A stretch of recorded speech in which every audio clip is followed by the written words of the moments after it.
আজকে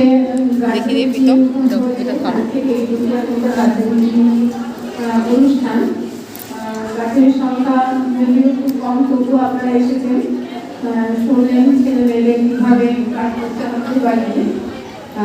এখন আমি বলবো যে অনেক ছেলে মেয়ে ক্লাসে থাকে, কিন্তু তারা এত জিনিয়ে থাকে, কোনো কিছুতে তাদের এনার্জি নেই। কালকে আমি কয়েকদিনকে বললাম আমি পড়তে হবে না, আমি খেলাবো, তাদেরকে আমি কিছুতেই ওঠাতে পারলাম না, এতই তাদের এনার্জি কম। তা এনার্জি কম কেন? সব বাচ্চা তো সমান নয়। আমাদের আপনারা জানেন একটু জায়গা হবে দেখতো, আয়রন ট্যাবলেট দেওয়া হয়, প্রতি সপ্তাহে একটা করে খাওয়ানো হয় মিড ডে মিল খাওয়ার পরে। তা এই আয়রন ট্যাবলেট অনেক বাচ্চা নেয় নিয়ে ফেলে দেয়, খায় না। অনেকে বিভিন্ন রকম অজুহাত, এখানে আমি অমুক ওষুধ খাই, খাবো না, কেউ বলে মা নিষেধ করেছে খাবো না, কেউ বলে আমার বমি হয় খাবো না। কিন্তু এগুলো কোনোটাই কিন্তু আয়রন ট্যাবলেট খাওয়ার জন্য হয় না। আয়রন ট্যাবলেট খেলে বরং এই অসুবিধাগুলো দূর হবে। আয়রন ট্যাবলেট না খেলে অনেক রকম অসুবিধা হতে পারে। যেমন দেখুন, দেখতে পাচ্ছেন যে আয়রন ট্যাবলেট না খেলে হতে পারে যেটা হয় অ্যানিমিয়া বা রক্তাল্পতা।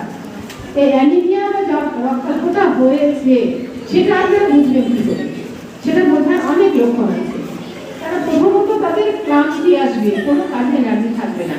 দ্বিতীয়ত তাদের চোখ, মুখ, নখ ফ্যাকাশে হয়ে যাবে, এমনকি মাথার চুলও উঠে যাবে।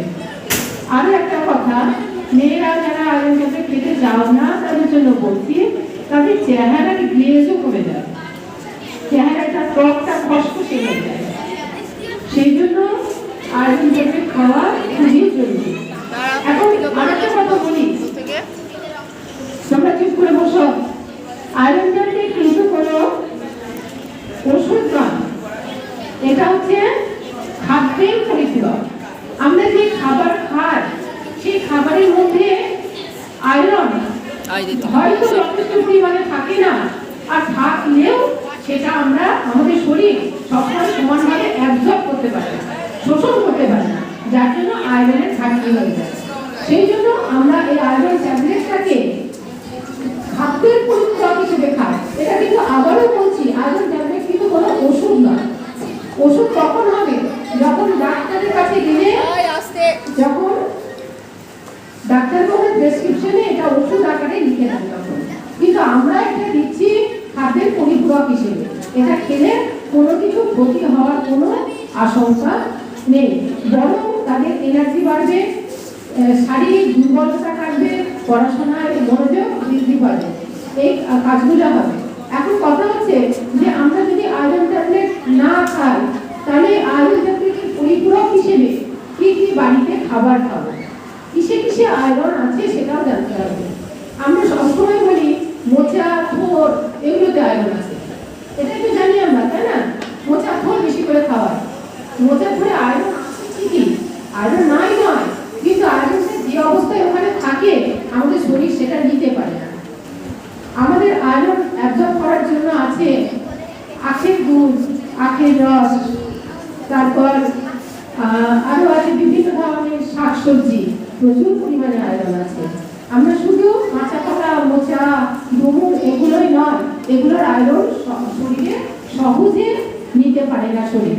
তাই আমরা যেগুলো খাবো, পেয়ারা, অঙ্কুরিত ছোলা, বিভিন্ন ধরনের সবুজ শাকসবজি, এই নিম পাতা, নিম পাতায় প্রচুর আয়রন আছে, বিভিন্ন শাকসবজিতে আছে। এই জিনিসগুলো বেশি বেশি করে খাওয়াতে হবে। সবসময় যে দামি দামি ফলমূল খাওয়াটা যেমন না, পেয়ারা খাবে, পেয়ারাতে আছে, অঙ্কুরিত ছোলা বললাম, আখের গুড় বললাম, নিম পাতা বললাম। তাছাড়া আমরা যে একটা শাকের নাম জানি, কুলেখাড়ায় লৌহ পাই, কুলেখাড়া শাক, এটাতেও প্রচুর আয়রন আছে। তাহলে আয়রনের জন্য আমাদেরকে দামি দামি খাওয়ার দরকার নেই। আমাদের চারপাশে যে সবুজ শাকসবজি আছে, যে অঙ্কুরিত ছোলা, আখের গুড়, আখের রস, এইসব জিনিসগুলো খেলেই যথেষ্ট পরিমাণে খেতে হবে। এগুলো খেলে আমরা প্রচুর আয়রন পাবো। তাই এই খাবারগুলো বাড়িতে সবসময় ছেলেমেয়েরা খেতে চায় না, সেই জন্যই এই ব্যবস্থা করা হয়েছে আয়রন ট্যাবলেটের।